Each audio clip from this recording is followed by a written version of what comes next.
normalmente son en la noche, y bueno, esta vez lo hicimos de día y me da muchísimo gusto que nos acompañen. Ojalá que sigan así cada mes. En octubre vamos a hacer nuestro primer año de charlas de ciencia en el bar. Entonces, vamos a tener un festejo especial con pequeños regalitos sorpresa para todos ustedes. Y pues, porque nos emociona mucho realmente haber cumplido ya un año. El mes pasado y pues no ha estado Rogelio, que es una parte fundamental del proyecto. Pero ya para octubre se va a integrar, entonces vamos a tener pues el festejo, están todos invitados. Igual les avisaremos con tiempo en qué fecha y a qué hora lo vamos a hacer. Bueno, el día de hoy me da mucha emoción presentarles a Damián, el maestro Damián Villaseñor. Es maestro en biología por parte de la UNAM. Se dedica a investigar la ecología y evolución de insectos y anfibios. Es secretario general de la Asociación Civil Conservación de Anfibios, organización que estudia y protege anfibios de México como la salamandra de Cuetzalan, el ajolote de Achichica. Fue ganador del primer premio del Congreso Anual de la Sociedad Americana de Entomología. En 2023 y 2024 fue becado por la Organización de Estudios Tropicales para Trabajos de Ecología y Conservación en Costa Rica, y actualmente realizará su doctorado en la Universidad de Pulaski en República Checa. Por eso este evento, que es el de septiembre, lo tenemos que adelantar porque ya se va. Y entonces antes de que se vaya, pues queremos que nos comparta de lo que él sabe, ¿no? Y sabe mucho. Gracias, Damián, por estar aquí. No, gracias. Gracias, Vero, por invitarme. Un aplauso, un aplauso. Y bueno, entonces yo les voy a platicar sobre esta charla que decidí titular El planeta de los insectos, ¿no? Y hasta yo vine tematizado y demás, ¿no? Con la playera.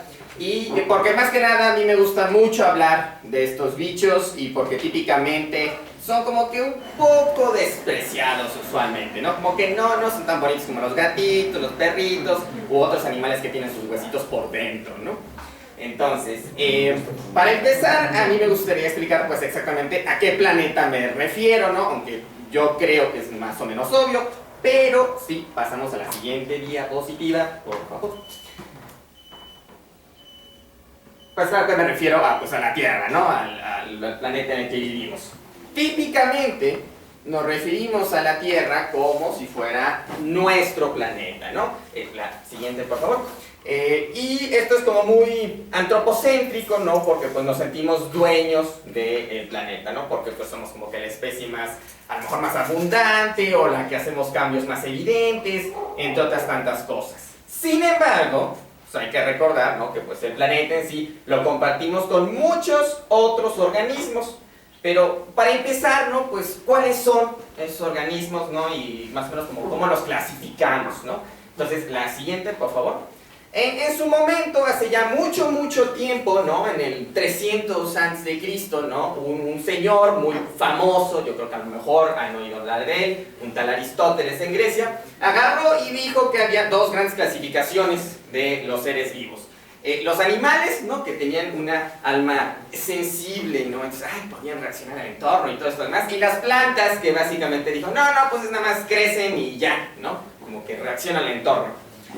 Muchos años después, en el siglo XVIII, por ahí de los 1700, un alemán llamado Carlitos Linneo dijo, no, también los minerales son su propio reino, ¿no? Yo no sé muy bien qué les vio de vivo, ¿no? Pero dijo, también son organismos, ¿no? Entonces creó el primer sistema de que le decían de los tres reinos.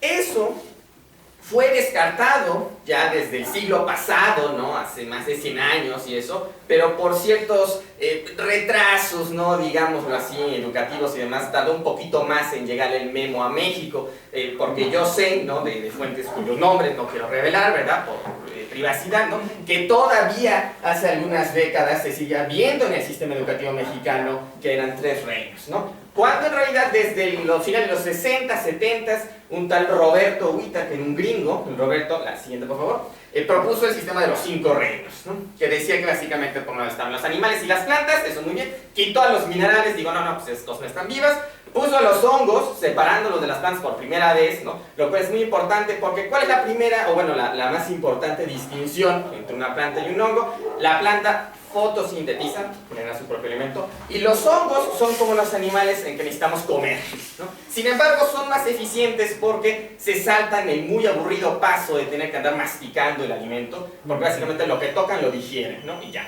Y después su parte más creativa fue meter estos dos reinos, que eran el monera y el protista, ¿no? Monera viene de mono, que no quiere decir ¡uah! No, más bien mono de unidad, ¿no? Que era básicamente aquellos seres vivos que eran más que una célula, más que nada como bacterias y así. Y protista dijo, pues todo lo demás que no sé dónde está, ahí lo meto, ¿no? Y se volvió como un reino basura. Ahora, desde los 90s y un poquito antes, la señora Probador se propuso el sistema que hoy en día se supone que todos deberíamos estudiar y demás, pero yo me acuerdo en mis libros de la SEP de inicio de los 2000 no venían los 6 reinos, seguían viniendo 5. Estos 6 reinos de acá, que básicamente siguen siendo los principales animales, plantas, hongos. El protista sigue estando el mismo reino basura porque hasta hoy en día hay varios biólogos que dicen, no, pues es que no sé muy bien qué hay ahí, entonces pues ahí lo dejamos. Y surgieron estos dos, Eubacteria y Arqueobacteria. Eubacteria básicamente eran las verdaderas bacterias, o sea, básicamente todas las que nos enferman, pero también las que forman parte de nuestra flora intestinal y son muy buenas, etcétera, etcétera. Y del otro lado están arqueobacterias, que son muy raras, nada más se encuentran en lugares muy así extremos en el planeta, en el fondo del mar, en géiseres, lagos de agua salada, etcétera, etcétera. Y la siguiente, por favor. En el caso de que se pregunten qué demonios sería un protista, pues hay muchas cosas muy distintas, por ejemplo, desde estas cosas que dicen mal llamados hongos mucilaginosos, porque no son hongos, son protistas, son unas cositas que pues, se mueven por ahí, ¿no? Y también está, por ejemplo, el sargazo, ¿no? Los sargazos que ahí caen en las playas de Cancún, ¿no? Claramente, estos dos son bastante distintos, ¿no? Pero aún así como que ahí se siguen peleando la gente de que, bueno, cómo los distinguimos, etcétera, etcétera. Pero ahora bien, a todo esto, la siguiente por favor, entramos más en materia, que es de los animales en sí, ¿no? Y poquito a poquito vamos a llegar a los insectos, se lo prometo. Primero que nada, en una parte muy especial en la biología, es andar identificando especies, que básicamente es un lío, ¿no? Andar definiendo qué es una especie. Entonces por ahora nada más vamos a decir que son como las diferentes formas de animalitos que puedas encontrar por ahí, para ser una especie. 8 de cada 10 especies de seres vivos son animales. O sea, entonces básicamente tenemos una diversidad increíble en los animales que es mucho mayor que en el caso de plantas y hongos que están como por acá. Ahora bien, la siguiente por favor. De esos animales, 3 de cada especie de animales son artrópodos, que básicamente son animalitos con patas articuladas que tienen su exoesqueleto por fuera. Y son 4 grandes grupos. Crustáceos, ¿no? Entonces pues, camarones, cangrejos, langostas, ¿no? Todo lo que uno se come ahí, ¿no? Del océano, pero también cochinillas, ¿no? Son los únicos crustáceos terrestres. Después tenemos, por ejemplo, los 1000 pies y 100 pies, ¿no? Que muy rara vez uno va a encontrar un 100 pies que tenga 100 patas o un 1000 pies que tenga 1000. Usualmente tienen menos o más. Y, bueno, arácnidos, ¿no? Arañas, escorpiones, los vinagrillos, ¿no?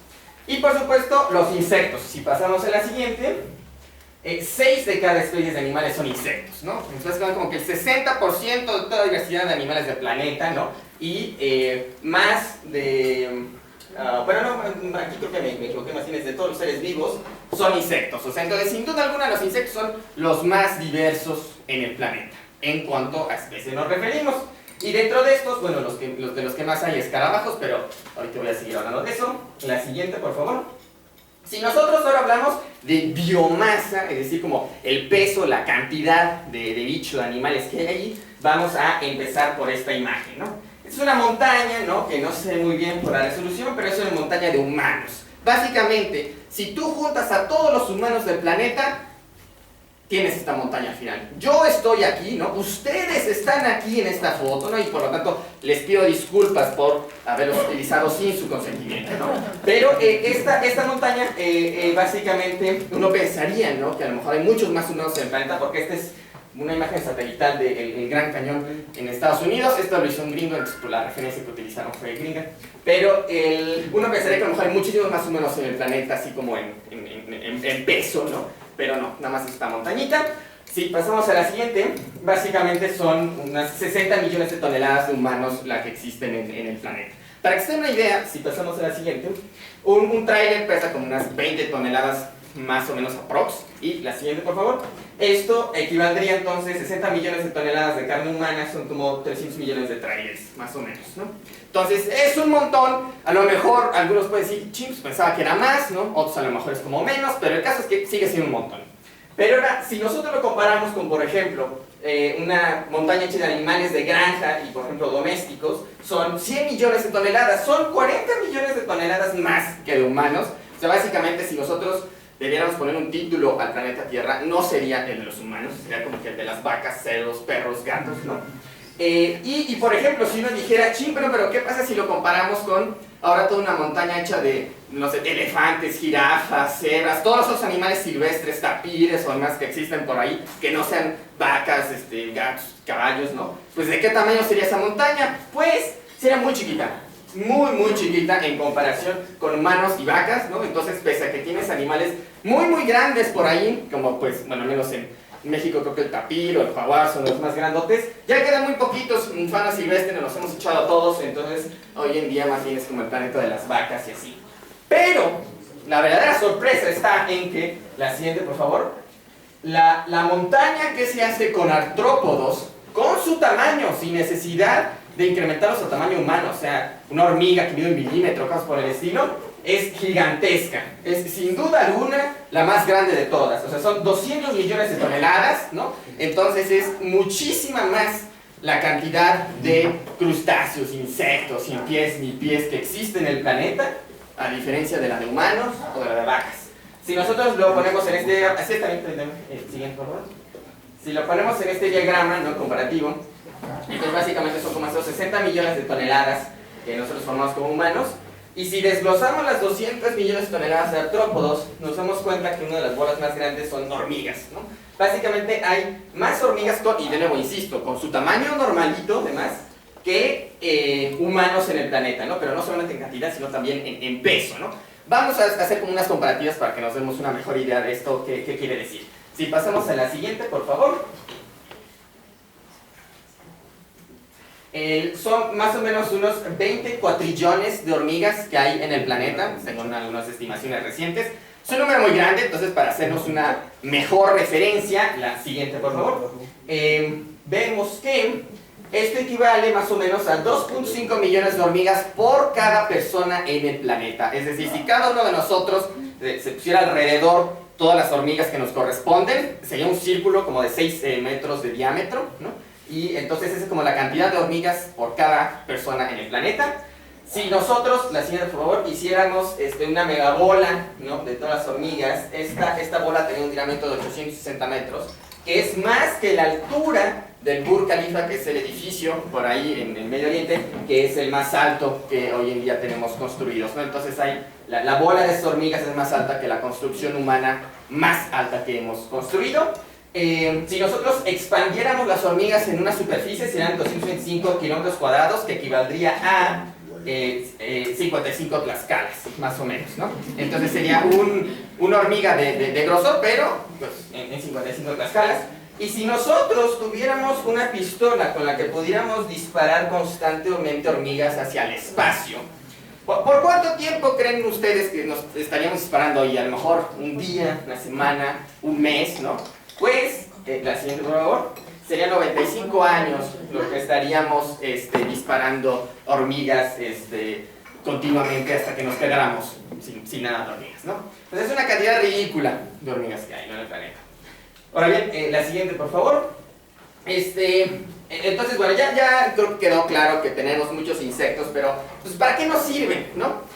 La siguiente, yo recuerdo que alguna vez vi un documental que era una persona que se lo preguntaba a un entomólogo, que básicamente somos los que estudiamos insectos, y el entomólogo le respondía, bueno, sirven para lo mismo que tú, y para nada, ¿no? Y esa otra persona se enojó, ¿no? Y esto yo creo que es muy importante, porque esta pregunta de como para qué sirve, que es muy natural en los humanos, fue también culpa de Aristóteles, ¿no?, de haberla popularizado, porque él decía que todo necesitaba tener como una utilidad, un rol, etcétera, etcétera, ¿no? Y en la escuela como que nos siguen enseñando así, ¿no? Pues es que, ¿cuál es el rol que tú tienes, o que los animales tienen, que las plantas tienen, etcétera, etcétera, ¿no? Pero por el simple hecho de que nosotros estamos vivos y queremos que nos dejen vivir, pues entonces tendríamos que dejar vivir a todos los otros seres vivos, ¿no? Yo creo que eso sería como muy sensato. Sin embargo, los insectos sí nos ayudan bastante, ¿no? En la siguiente, por favor. Y esto es a través de unas cosas que se llaman servicios ecosistémicos. Si nosotros pudiéramos ponerle un precio a estos servicios, sería aproximadamente como 1.123 millones de pesos. Eso equivaldría a, siguiente por favor, el 63% de nuestro PIB. Nada más para que se den una idea, el 60% del PIB mexicano es lo que se dedica a todos los servicios en México, o sea, turismo, comercio, finanzas o demás. Todo eso, ¿no?, sería lo que generan los insectos en un año y solo para Estados Unidos. O sea, este cálculo está hecho para ese país. Faltaría que lo hicieran, por ejemplo, para todo el resto de los países del planeta y cada año sería eso, ¿no? Entonces es impresionante. Ahora bien, si regresamos una, por favor. Y nada más nos enfocamos en estas dos. ¿Cuáles son esos servicios ecosistémicos? En primera instancia tenemos una cosa que decimos control biológico. Es cierto que hay muchos insectos que son plagas, ¿no? Que por ejemplo le caen, no sé, el gusano cogollero al maíz o cosas por el estilo, y pues causan muchas pérdidas, por ejemplo, agrícolas. Pero los mismos insectos son los depredadores de los insectos, por el simple hecho de que son los animales más diversos del planeta. Entonces, por ejemplo, tenemos la catarina, un ejemplo muy famoso, que se come a los áfidos o los pulgones, y tenemos muchas avispas muy chiquitas, le decimos microavispas, que se dedican a andar poniendo sus huevecillos o demás en muchos otros insectos que son plagas de cultivos, ya sea como pulgones, orugas, gusanitos, etcétera, etcétera. Entonces, en lugar de andar rociando todo con insecticidas, pesticidas o así, podríamos estar utilizando a estos mismos insectos para que naturalmente pues, anden controlando estas otras plagas. Otro servicio ecosistémico que tenemos se llama la bioturbación, que es como un nombre muy fanfarrón, simplemente para decir que remueven el suelo, ¿no? Entonces muchas veces lo hacen hormigas y termitas haciendo sus túneles de sus hormigueros, y un suelo revuelto permite que entre aire, agua y nutrientes. Y eso básicamente nos da un suelo vivo. Un suelo vivo, a diferencia de un suelo muerto, ¿no?, pues nos permite que crezcan y germinen plantas, tanto de motivo agrícola como árboles frutales, como los bosques que necesitamos para que se recarguen los mantos freáticos y las presas para que nosotros tengamos agua potable. Entonces, muy importante esto de la bioturbación. Otro servicio que tienen es la dispersión de semillas. Por ejemplo, las hormigas se encargan muchísimo de andar dispersando semillas. Uno siempre ve como en documentales además de que, ay no, las ardillas que van para acá, ay que las ardillas que se olvidan de la semillita y para eso tienen sus árboles, cuernos con las ardillas, que las hormigas son muchísimo más abundantes y mucho más importantes que cualquiera de esos animalitos con pelos, ¿no? Y del otro lado yo creo que el servicio ecosistémico más famoso de los insectos es la polinización. Típicamente siempre ponen las mariposas y demás, porque ay, son muy bonitas y demás, ¿no? Bueno, las polillas usualmente son más importantes polinizadoras que las mariposas, pero hay muchas moscas que también son muy importantes polinizadoras, entonces no anden ahí matando moscas innecesariamente, porque también de una a dos de cada 3 frutas que uno come diariamente fueron polinizadas por insectos. Y por último tenemos, por ejemplo, la transformación de la caca, ¿no? Es muy importante, sobre todo si hablamos de vacas, no me dejan mentir, si van a algún potrero o demás, pues siempre como que ven los mojones por ahí de las vacas, ¿no? Pero aparte de ser como que algo grosero visualmente, ¿no?, y cabeza y todo eso demás, pues también son malas, por ejemplo, para la vegetación alrededor, porque son muy ácidas y pues pudren el pasto, demás, etcétera, etcétera. Y ciertos bichos, sobre todo los escarabajos peloteros, que comen la caca, ¿no?, permiten la transformación de esta en suelo. Entonces, si no tuviéramos escarabajos peloteros, el planeta estaría cubierto de caca, ¿no? Entonces, pues yo creo que es bastante importante eso, ¿no? Ahora, si pasamos a la siguiente, uno de los servicios ecosistémicos que yo creo de los más importantes, al menos aquí en México, culturalmente hablando, pues es la entomofagia, es decir, andar comiendo insectos, ¿no? Entonces, yo creo que todos aquí, bueno, espero, ¿no?, hayamos comido chapulines, ¿no?, que son como de los más famosos aquí. Dato curioso, el chapulín que nosotros comemos es una especie que tiene una distribución más o menos nativa a México, es decir, como que está más o menos por aquí, y es diferente a los grillos o tamotes que uno puede encontrar en Estados Unidos o más abajo en Sudamérica, y son silenciosos, ¿no? Típicamente los grillos, además, aquello pues hacen ¿no? Los chapulines no, ¿no? Y entonces, usualmente, bueno, los machos de los grillos que hacen el ti, es para atraer a las hembras y poder aparearse y demás. Como estos son silenciosos, los machos de los chapulines son mucho más canijos, porque siempre andan buscando una hembra y al momento que encuentran una, la agarran y no la sueltan, ¿no? Pero si llegan otros machos, también se le echan encima, ¿no? Entonces, es muy locuachoy, ¿no? Yo espero que también, por ejemplo, al menos en Puebla, al sur, a Tehuacán, ¿no? También se comen otras tantas cosas, como por ejemplo, hay gusanos cuchamás, son gusanos de una polilla, casi siempre con una regla de dedo, es que si ves una oruga que está peluda, va a ser una oruga de una palomilla, un nocturno usualmente, y si ves una oruga como más lisita, va a ser una mariposa, ¿no? No siempre es de todo correcto, pero más o menos.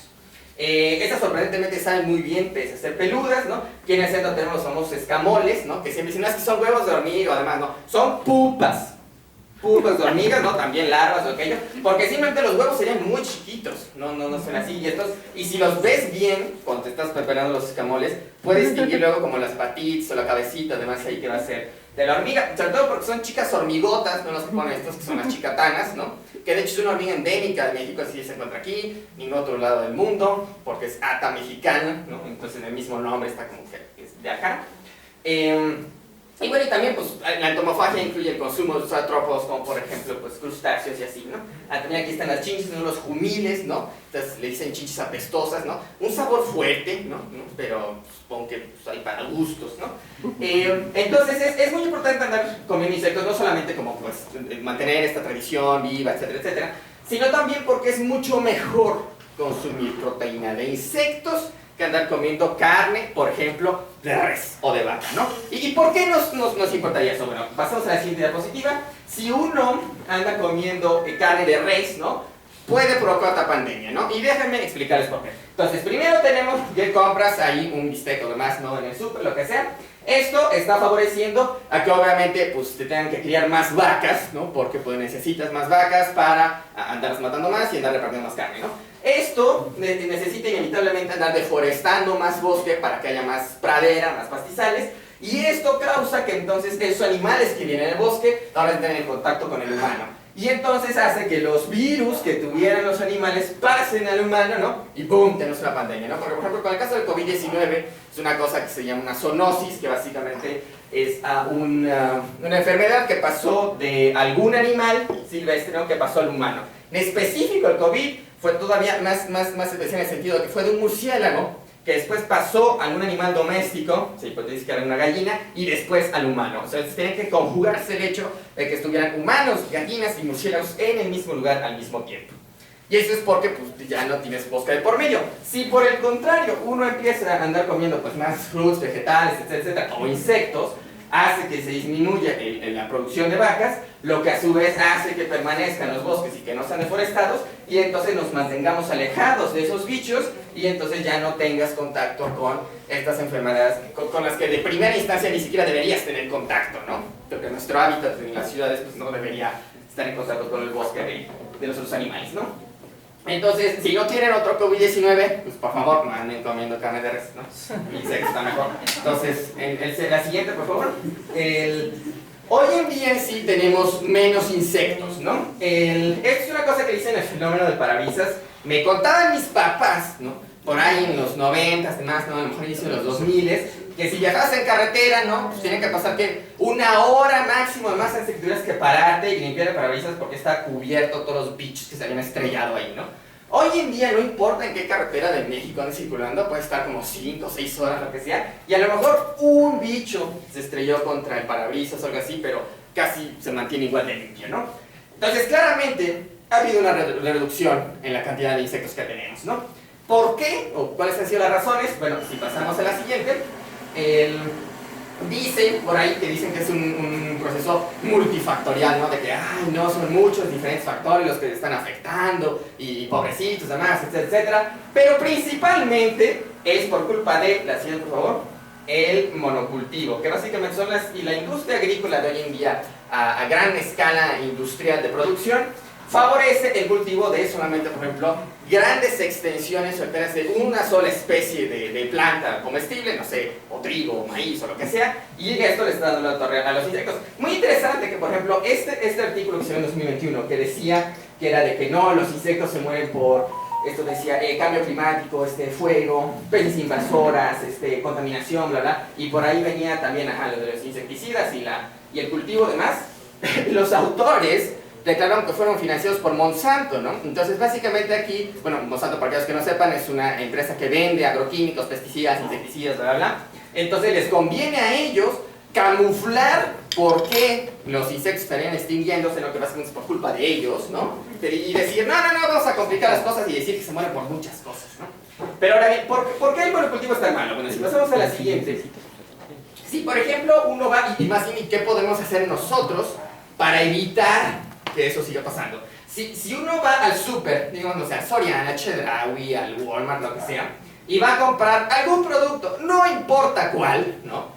Muy probablemente viene de un proceso de producción industrial. O sea, básicamente, si yo voy y compro, no sé, una lata de granitos, de elote, de la costeña, la morena, lo que sea, seguramente vino de un gran cultivo de maíz a gran escala, en donde solamente cultivaban y cosechaban maíz, ¿no? Este es un ecosistema muy artificial, porque ustedes díganme, ¿cuándo han visto, si han subido la Malinche y demás ahí, que todo siempre sea el mismo tipo de planta? Pues no, siempre tienes muchas especies distintas, arbolitos por aquí, hierbas por allá, arbustos por allá, etcétera, etcétera. El tener un solo tipo de planta es muy difícil y antinatural. Necesitas echarle muchos agroquímicos, fertilizantes, pesticidas y demás para que se mantenga, pero eso hace que el suelo muera, ¿no? Y suelo muerto provoca desertificación. En México tenemos el gran problema de que 65% de nuestro territorio está desertificado. De por sí ya desde antes tenemos un montón de desiertos por ahí, en el norte, o inclusive también en el sur, demás por ahí. Pero ahora estamos aumentando la cantidad de desiertos que tenemos. Esto nos cuesta más o menos 91 millones de pesos al año, y eso se ve reflejado directamente en nuestro bolsillo, en que pues ahora cuesta mucho, ¿no? Por ejemplo, cuestan más los productos que uno pueda ir encontrando, ¿no? Cuando antes no costaban tanto. Ahora bien, si nosotros vamos a un tianguis, por ejemplo, ¿no? Los que se ponen el sábado, por ejemplo, ¿no? En el centro de más, muy probablemente los productos que se venden ahí van a venir de, así es, por favor, una producción mucho más local de algo que se llama un policultivo, ¿no? Entonces, básicamente, no solamente un solo tipo de planta, sino, por ejemplo, tiene sembrado el mismo señor, ¿no? Sus hortalizas de a lo mejor maíz, frijol, calabaza y demás tales, porque pues hasta es más sencillo y solitas se viven entre sí, o pues quieres diversificarte un poco para poder ganar un poco más. Entonces, es muy común que este sistema exista. Esto se parece mucho más a algo natural, cuando tienes muchas plantas distintas en el mismo lugar. Esto permite que siempre haya cierta cobertura vegetal sobre el suelo. Es decir, inclusive si nada más tienes las hierbitas ahí que siempre dicen, ay que no, mala hierba, además, ¿no? Que el dientito de león, o esas luego hay como medio feitas con los piquitos, ¿no? Que te espinan. Bueno, esas aún así nos ayudan, ¿no? Por el simple hecho de que si tienes verde sobre el suelo, te permite capturar agua y dióxido de carbono, mientras que si solamente tienes tierra vacía así, vas a perder agua y vas a liberar dióxido de carbono a la atmósfera. Entonces uno dice, no, es que yo ayudo al planeta porque me voy a comprar un auto eléctrico, ¿no? Sí, no, o no contamino con el coche, ¿verdad? ¿Sabes por el estilo? Si uno compra en el súper, está contaminando más que siendo utilizando un auto a gasolina. Y esto entonces nos ayuda, dar comprando tianguis o demás, a que los precios sean más baratos, ¿no? Por el simple hecho de que pues tienes una mayor captura de agua, mayor captura de dióxido de carbono y no andas contribuyendo a la desertificación. Entonces, compren en tianguis, no en supers. Ahora bien, entonces ya sabemos que tenemos muchos insectos, están en peligro, ¿no? ¿Qué podemos hacer para intentar conservarlos? Bueno, primero, antes de protegerlos, pues hay que conocerlos, básicamente, ¿no? Porque hoy en día se tiene aproximadamente 1 millón de especies de insectos descritas, pero hay estimaciones que dicen que faltan como 4 millones en ser descritas, ¿no? Y esto es preocupante por el hecho de que la inmensa mayoría de los diferentes grupos de insectos están muy amenazados, ¿no? Por ejemplo, de mariposas, el 60% están en peligro, de abejas, hormigas, también como el 60%, 50% de los escarabajos, grillos, libélulas, etcétera, etcétera, ¿no? Entonces muchos de ellos están en peligro y nos faltan describir muchas, ¿no? Entonces, para conocer a especies de insectos, ahí es donde entro yo. La siguiente, por favor. Yo empecé trabajando con chinches, ¿no? Entonces, las chinches usualmente como que no son muy bien vistas, ¿no? Pues dices, es medio feita, ¿no? Este, por ejemplo, está acá abajo, le dicen una chincha pestosa, su nombre científico es Pentatomide, son esas de que luego si las aprietas, pues sí apestan un poco. Estos son los jumiles, son también los que se comen, ¿no? Yo no sé por qué escogieron comerse estos, pero pues cada quien no tiene sus gustos. Y luego, por ejemplo, estas grandotas de acá arriba le dicen chinches patas de hoja, y uno si las ve por ahí, luego dice, ay no, pues las dejo ahí, mejor no me acerco, ¿no?